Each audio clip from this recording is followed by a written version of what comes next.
Siapa cakap kos haji meningkat? Kita ni dah lama ditipu oleh sistem perbankan dan wang fiat.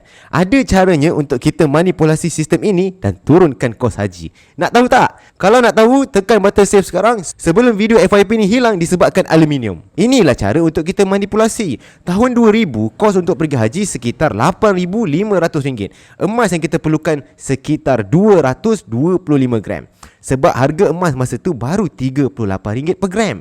Kemudian pada tahun 2009 kos haji meningkat kepada RM9,500. Emas pun meningkat kepada RM112 per gram. Jadi kita hanya perlukan lebih kurang 80 gram emas sahaja. Pada tahun 2020, kos haji meningkat lagi sebanyak RM9,980. Tetapi kalau kita pakai emas, jadi kurang sebab harga emas dah meningkat kepada RM260 per gram. Jadi kita hanya perlukan 39 gram sahaja. Tahun ni pula, tahun 2025, harga emas dah naik RM472 per gram.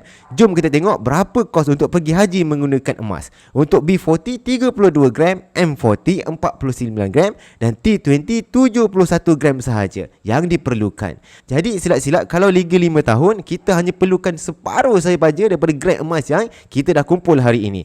Penjimpan emas tak kalut tuan-puan, tapi kalau tuan-puan simpan duit kertas, kos akan terus meningkat dan menyusahkan tuan-puan. Kalau ada duit lebih, beli emas hari ini dan simpan, tunggu panggilan untuk pergi haji.